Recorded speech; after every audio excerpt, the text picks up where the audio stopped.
Okay, so I'm going to go ahead and go re-over latitude and longitude again for the students who have not done their assignments. And then I'm going to give you some examples as well that fit with some of your assignments that you have. So again, your latitude is your north and south. So right here, it has an N. So we know that these are lines of latitude. Your longitude are lines of east or west, and they run up and down. So we know that these are lines of longitude. When we do this, you always need to make sure that you look at your coordinates and know that your latitude always goes before your longitude. So let's go with our first example. We are going to try to find the state that those coordinates are at. So I know that 45 degrees north, that means that that is going to be my latitude, and 100 degrees west is my longitude. So here's my 45. And here is my 100. So I'm gonna go all the way across until I find and I meet. So then now I know that we're in South Dakota. So right here, I'm going to put SD. Sorry, my whiteboard's moving. Right here, we have 45 degrees north and 110 degrees west. So again, 45, I'm gonna go all the way down until I find 110. So right here.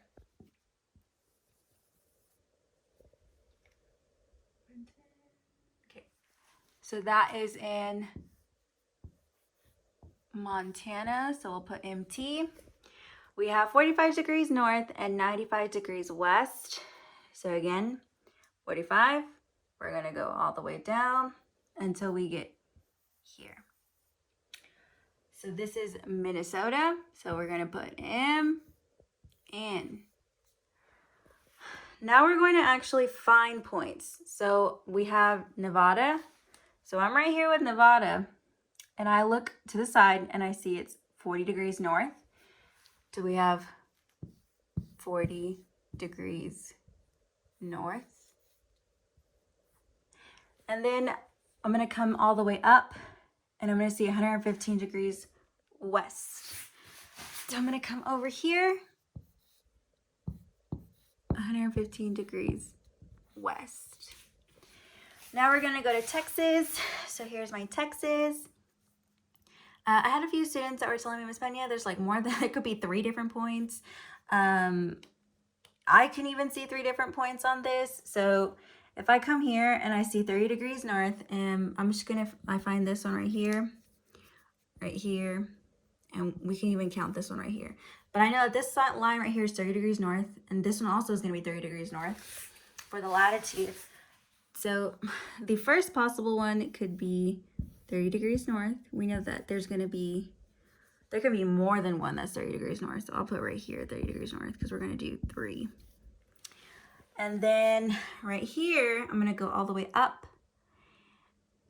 And I see it's 100 degrees west. And then I see on this second one that it is 100 degrees, and it is 95 degrees west.